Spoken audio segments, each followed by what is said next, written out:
Hi friends, எல்லாருக்கும் வணக்கம். எல்லோரும் எப்படி இருக்கீங்க? நல்லா இருக்கீங்களா? இன்றைக்கி அவரைக்காய் பொரியல் செய்ய போகிறேன். எப்படி செய்யுதுன்னு பார்க்கலாம் வாங்க. அவரைக்காய் 250 கிராம் எடுத்து வச்சுருக்கேன். 2 வெங்காயம், 3 பச்சை மிளகாய் கட் பண்ணி, அவரைக்காய், வெங்காயம், பச்சை மிளகாய் தனித்தனியாக கட் பண்ணி வச்சுருக்கேன் பொடிசாக. ஒரு நாளைக்கு காஞ்சிடுச்சு. எண்ணெய் ஊற்றிக்கலாம். ஒரு 3 டேபிள் ஸ்பூன் எண்ணெய் சேர்த்துக்கோங்க. நான் கோல்டு வின்னர் தான் சேர்க்குறேன் சமையலுக்கு. கடுகு சேர்த்துக்கலாம். கடுகு பொரிஞ்சிடுச்சு. பச்சை மிளகாய் சேர்த்துக்கலாம். சேர்த்துக்கலாம்.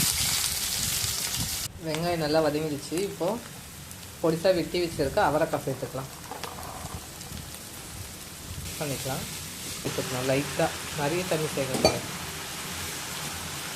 லைட்டாக தண்ணி சேர்த்து ஒரு தட்டு போட்டு மூடி வச்சிடணும். தண்ணி வந்து அப்படியே ஃபுல்லாக ட்ரை ஆகிடும். அந்த கொஞ்சம் தண்ணி ஊற்றணும் இல்லையா, அது ஃபுல்லாக ட்ரை ஆகிடும். ட்ரை ஆகி நம்ம அதில் ஊற்றின எண்ணெய் வந்து வெளியில் வரணும். எல்லாம் ட்ரை ஆகிட்டு எண்ணெய் வந்துடுச்சு. இந்த ஸ்டேஜில் வந்து ஒரு 1/4 ஸ்பூன் குழம்பு மிளகாத்தூள் சேர்த்து மிக்ஸ் பண்ணுவோம்.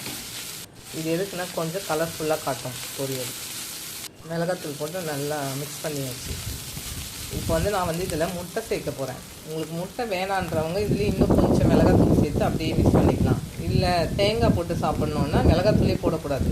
இந்த ஸ்டேஜில் வந்து தேங்காய் துருவி போட்டு கலரி இறக்கணும். நான் வந்து இந்த ஸ்டேஜில் முட்டை சேர்க்குறேன். இதில் முட்டை போட்டு ஒரு 1/4 ஸ்பூன் மஞ்சத்தூள், ஒரு சிட்டிகை உப்பு, சால்ட் போட்டு நல்லா மிக்ஸ் பண்ணிக்கணும். பொரியல் ரெடி. ஃபைனலாக கொத்தமல்லி போட்டு இறக்கிறேன்.